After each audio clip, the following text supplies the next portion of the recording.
Salut à tous, j'espère que vous allez bien mes petites roses. Je suis ravie de vous retrouver pour une nouvelle vidéo. Alors n'hésitez pas à vous abonner à la chaîne si ce n'est toujours pas fait, à liker la vidéo, ça fait toujours plaisir. Enfin, je vais vous partager ma première vidéo de batch cooking, j'avais vraiment hâte. Alors je compte sur vous en commentaire pour me dire si vous en voulez d'autres, si cette vidéo vous aura plu. Vraiment c'est important pour moi pour que je puisse savoir si ce genre de vidéo vous plaît, vu que c'est vraiment la première fois que je vous partage ce genre de vidéo. Et bien voilà, donc voilà, je vais vous partager quelques petites astuces du coup pour gagner du temps, pour se vider de cette charge mentale qu'on a à chaque fois. Qu'est-ce qu'on mange? Qu'est-ce qu'on mange ce soir? Qu'est-ce que je vais préparer à manger? Donc du coup là, ce que je vais faire, c'est que je vais préparer des repas pour plusieurs jours de la semaine, que vous pouvez mettre au congélateur si vous le souhaitez. Si vous avez donc des boîtes pour mettre sous vide, vous pouvez également les mettre sous vide ou bien les mettre au réfrigérateur pour 3 jours, hein, grand max. Voilà, 3 jours, grand max. 3-4 jours quoi, mais pas pour toute la semaine, non, non. Voilà, une partie qui va au congèle, une partie que vous pouvez mettre au frigo sans souci. Alors le batch cooking, vous pouvez préparer pour toute la semaine. Moi, dans l'idéal, j'aime bien préparer genre 3-4 repas. Enfin, allez, 3 repas, donc sur 3 jours, et bien déjà vous êtes tranquille pendant 3 jours. Et après vous faites les 3 autres jours. Voilà, vous préparez genre 2 fois dans la semaine et vous êtes vraiment tranquille. Ou bien vous pouvez préparer genre, pas forcément le repas complet, mais vous avancez sur les accompagnements. Moi c'est ce que j'ai fait ici. Je vais donc de toute façon tout vous expliquer étape par étape. Et pour cela, je vais venir utiliser la batterie de cuisine que j'ai reçue de la marque Sierra. Donc c'est une batterie très complète, de très bonne qualité. Je vous mets le lien et toutes les informations en barre d'infos. Donc c'est un lot de 4 pièces avec 3 couvercles. Il y a 3 coloris de disponibles. Le bleu, comme celui que j'ai choisi. Il y a également couleur terracotta ou en rose. Regardez la brillance, regardez la qualité. Vraiment, j'ai eu un gros coup de cœur, magnifique. Elle est silencieuse. Donc lorsque vous mettez sur la plaque de cuisson à induction, ça ne fait pas de bruit. Vraiment aucun bruit. Je précise parce que je suis tout le temps agacée par le bruit de... Lorsque je mets mes poêles que j'ai à la maison, ça me fait tout le temps un petit bruit qui fait mal aux oreilles. Et là, vraiment, aucun bruit. La chaleur se diffuse bien, uniformément partout. Vraiment, j'ai rien à dire. Donc, il y a un faitout, une casserole avec le couvercle, une sauteuse avec le couvercle et une poêle. Donc, vous pouvez les mettre au four jusqu'à 230 degrés.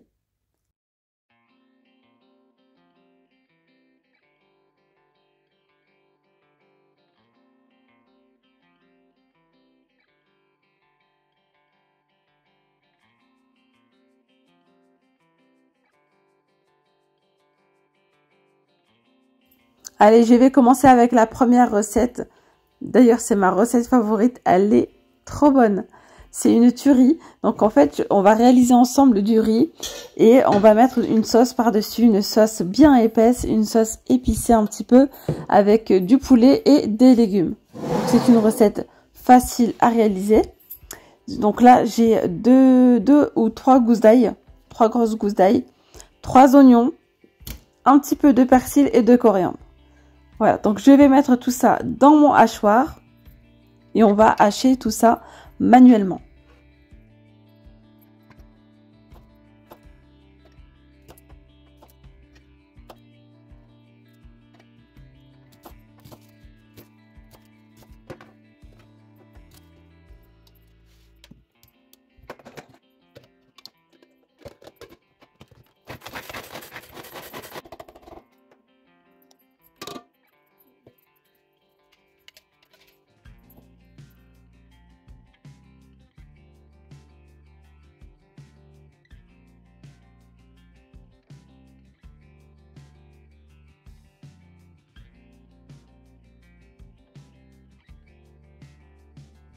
Alors une fois que j'ai haché, je viens mettre tout ça dans mon faitout. Ah oui, juste pour information, moi j'ai mis 5 cuisses de poulet. Après, vous pouvez très bien mettre, si vous le souhaitez, un poulet. Donc là, je viens mettre du gingembre. Donc vous mettez une bonne cuillère à soupe de gingembre.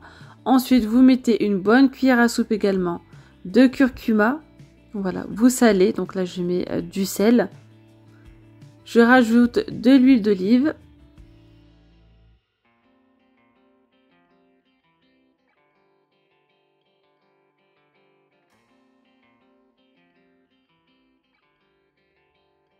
Et je viens malaxer tout ça. Vous voyez, je en mets vraiment partout. Donc vous pouvez même laisser mariner votre viande hein, si vous le faites en avance. Mais bon, moi juste comme ça et c'était très très bon. Maintenant on va mettre ça donc sur le feu. Voilà, feu moyen. Voilà, tranquillement, histoire de faire cuire un petit peu les oignons. Et ensuite on rajoutera un petit peu d'eau par la suite. Mais je vous montre ça de toute façon. Voilà, donc je mets ça à cuire tranquillement. Donc je laisse cuire environ 10 minutes.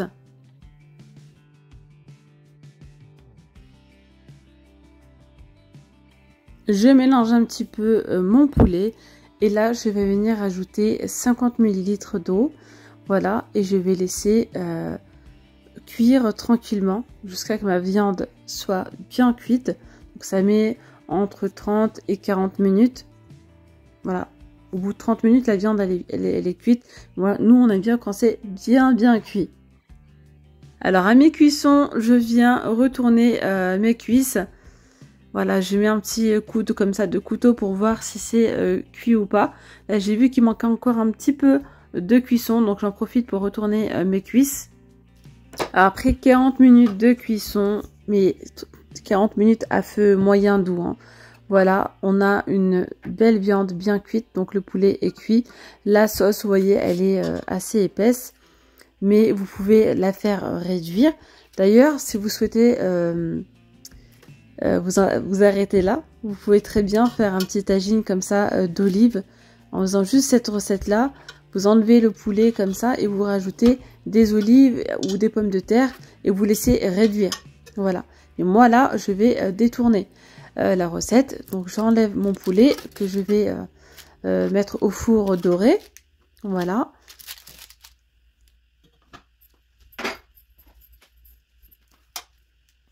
Alors là maintenant, je viens prendre de la tomate concentrée. Moi, ma tomate concentrée, je la mets au congélateur. Donc là, j'ai 3 bonnes cuillères à soupe de tomate concentrée. Très important de mettre de la tomate concentrée. C'est ça vraiment qui va faire épaissir la sauce et avoir une bonne petite sauce rouge comme ça. Voilà, donc j'ai rajouté, comme je vous ai dit, de la tomate concentrée. Là, je viens mettre des choux de Bruxelles surgelés. Je mets également du chou-fleur surgelé.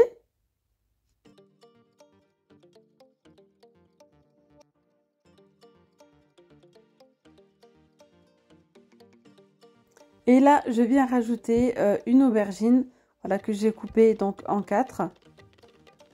Hop, et je laisse cuire environ un quart d'heure. Alors, quand vous faites le batch cooking, il faut optimiser votre temps. Pendant que le poulet il cuit, faites cuire autre chose. Vous voyez? Donc moi, je vous ai pas montré les étapes. Je vous ai pas montré ce que je faisais en même temps parce que sinon, les recettes, elles allaient être toutes mélangées. Vous voyez ce que je veux dire? Donc là, je fais cuire maintenant mon riz. Voilà, donc là je mets mon eau à chauffer, je rajoute du sel et je vais mettre ensuite du riz basmati.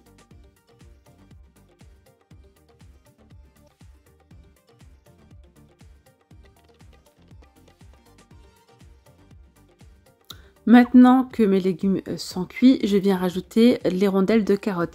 Là, je les ai laissées à la fin parce que là, ça me mettait 4 minutes de cuisson.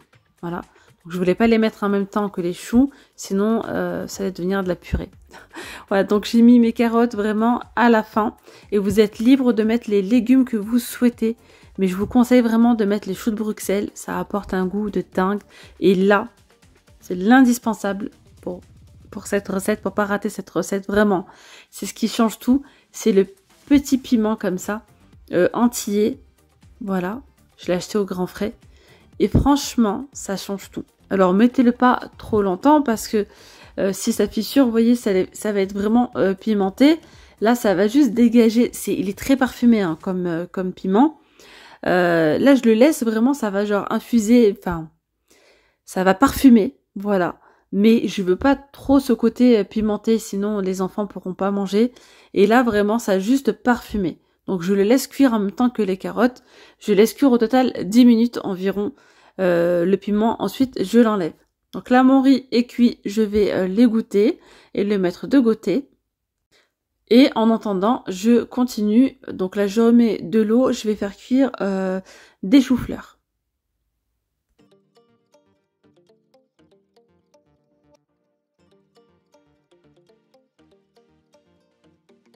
Il faut obtenir une sauce épaisse comme ceci, regardez. Donc là, la cuisson, elle est parfaite.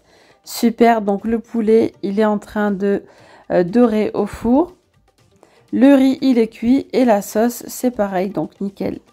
On va passer du coup à l'étape suivante. Deuxième recette, nous allons faire ici des petits roulés d'aubergines farcis à la viande hachée. Voilà, avec une petite sauce tomate. Et on va faire ça gratiné au four. Donc déjà, je vais laver donc mes aubergines. Là, moi, je vais utiliser une aubergine et demie. Donc, je les coupe comme ceci. Je laisse quand même environ 1 cm d'épaisseur.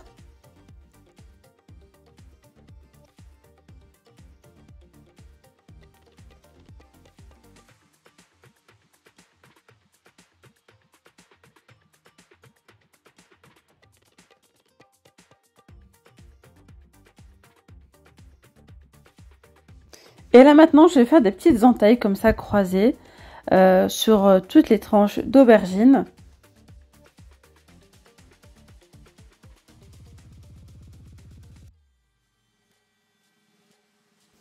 Alors ensuite, je viens mettre de l'huile d'olive. Je mets du sel et j'enfourne ça à 200 degrés environ 20 à 25 minutes.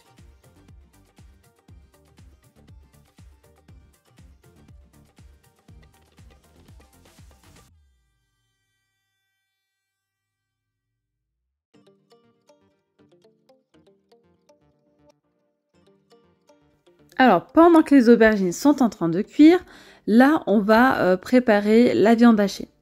Donc, je vais venir couper un oignon grossièrement que je vais mettre dans mon hachoir. Et j'ai pris donc du persil et de la coriandre que je vais venir hacher. Voilà, maintenant, je mets ça dans mon saladier.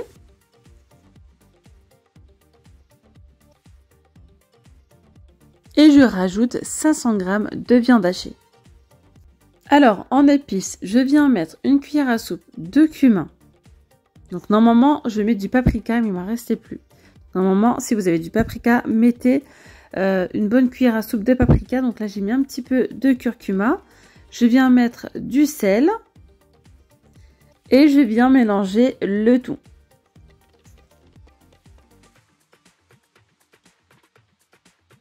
Maintenant, je viens former de grosses boulettes comme ceci, que je mets dans un autre saladier.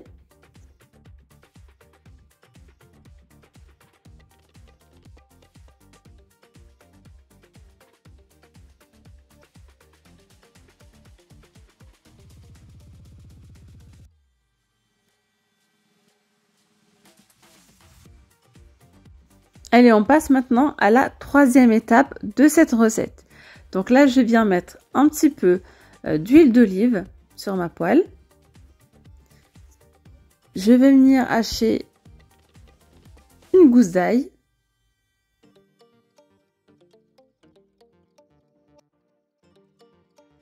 Je laisse cuire un petit peu.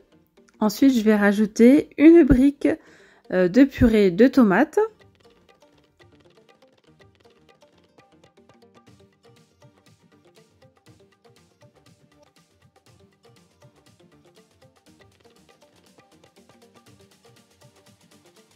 Du coup, j'ai rajouté même un petit fond d'eau dans la brique, voilà, comme ceci.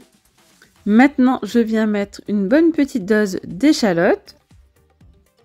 Je rajoute de la coriandre avec du persil haché.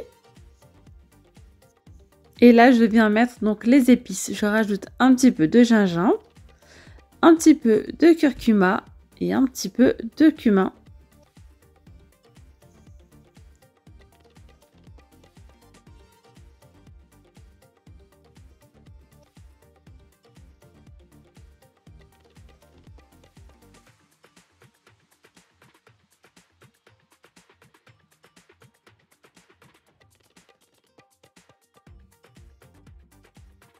Et je finis par le sel. Donc je laisse bien revenir tout ça.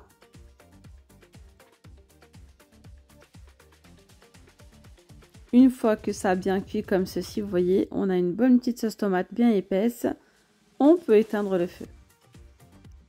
Maintenant, j'ai donc tous les éléments pour passer au montage.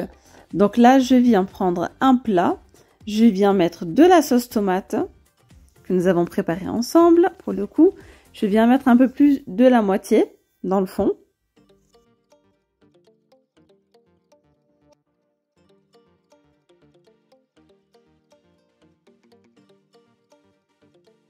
Allez, je prends ici une tranche d'aubergine que je viens enrouler tout autour de la viande hachée.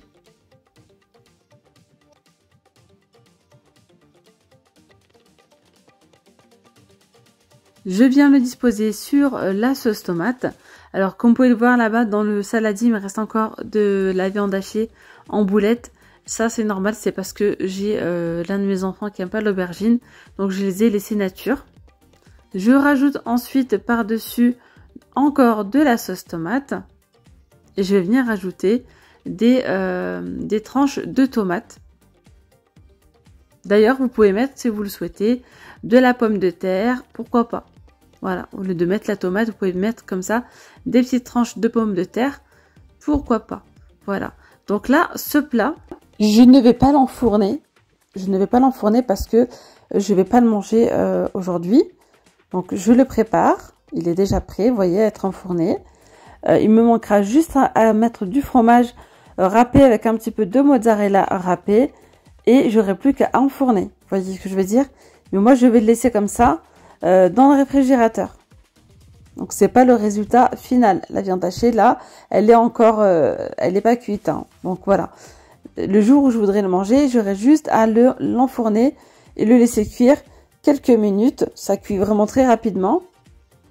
Et ça me fera gagner du temps. Maintenant, on passe à la prochaine recette.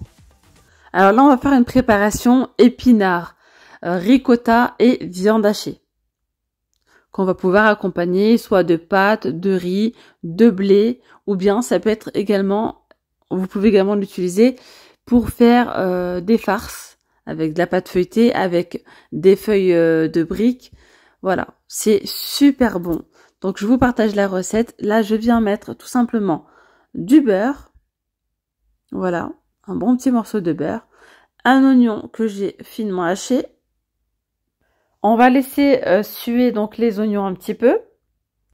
Et là, je viens rajouter donc mes épinards frais. Vous voyez, là, je mets 2 grosses poignées comme ça.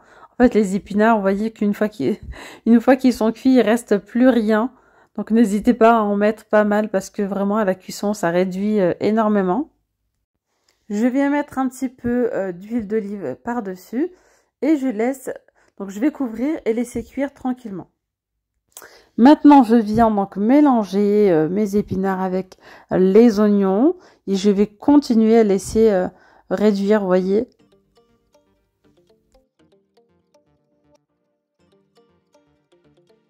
Maintenant, je vais venir ajouter la viande hachée. D'ailleurs, c'est facultatif, hein. Vous pouvez très bien laisser que les épinards avec la ricotta qu'on va rajouter par la suite. Voilà, donc là, je viens mettre 400 g de viande hachée.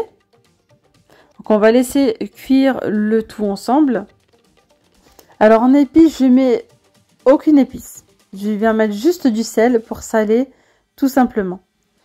Ensuite, une fois que ma viande hachée est bien cuite, je viens rajouter un pot de ricotta.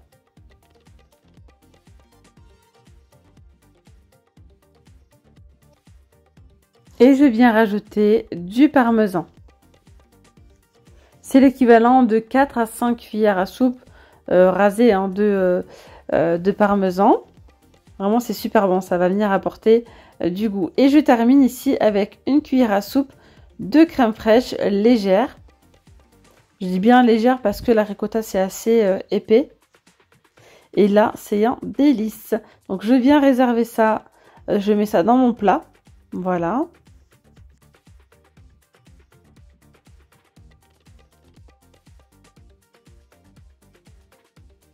Je continue avec la dernière recette. Donc, j'ai mis du beurre sur ma poêle. Et là, je viens prendre tout simplement donc, des juliennes de légumes surgelées. Voilà. Donc, je vais les laisser cuire tranquillement.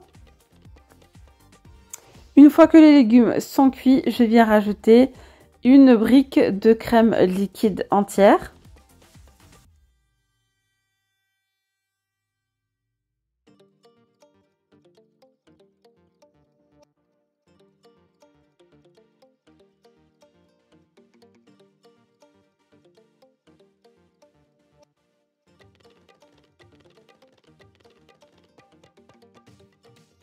Ensuite, je mets donc du sel, de l'échalote et du knorr en poudre.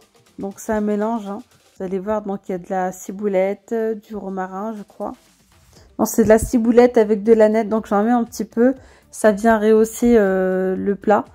Et ensuite, je vais laisser bien donc revenir. Une fois que je vois que la sauce commence à s'épaissir, je viens rajouter des crevettes.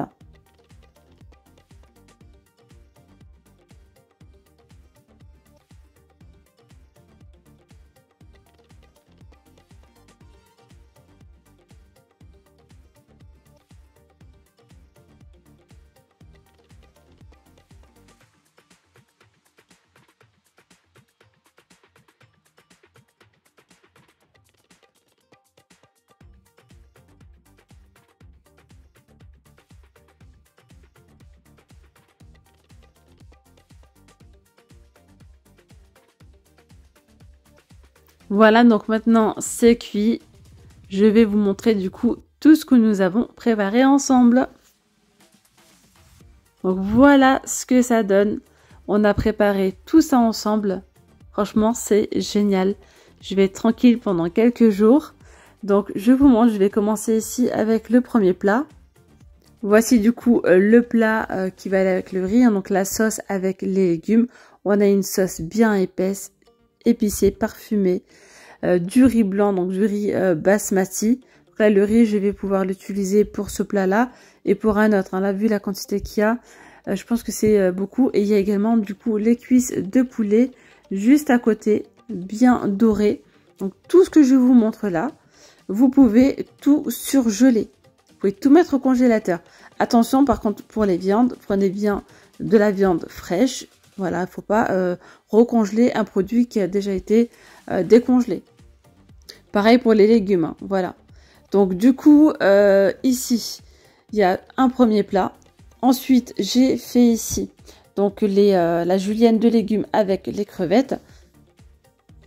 Donc je pense avec le riz blanc, ça sera pas mal. Mais sinon, voilà, je ferai un accompagnement de dernière minute. Soit des pâtes, soit du blé par exemple. On verra bien. Mais là, je pense que du riz, il y en a assez.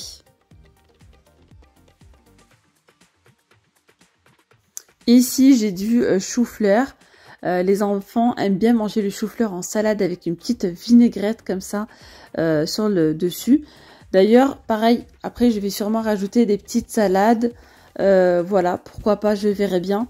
Donc ça, c'est rapide à faire. Ici, j'ai juste à enfourner mon petit plat. Il faut que je rajoute donc de la mozzarella et du fromage râpé. J'enfourne ça quelques minutes pour faire cuire donc la viande hachée. Et le tour est joué. N'hésitez pas les amis à me dire en commentaire hein, si vous souhaitez plus de vidéos batch cooking. Ça peut être aussi batch cooking sucré pour le goûter. Voilà, avec des recettes faciles, rapides, pourquoi pas. Donc ici on a donc la ricotta avec la viande hachée et les épinards. Alors pour ce mélange hein, ricotta épinards, je vais sûrement rajouter des pâtes que je ferai cuire donc à la dernière minute, hein, le jour J. Eh bien voilà les amis, en tout cas j'espère que cette vidéo vous aura plu. J'espère qu'elle n'a pas été trop longue, mais je voulais vraiment vous montrer toutes les étapes. Donc je compte sur vous pour me laisser un petit commentaire, pour me donner votre avis. Et je vous dis donc à très vite, prenez bien soin de vous. Gros bisous, bye bye.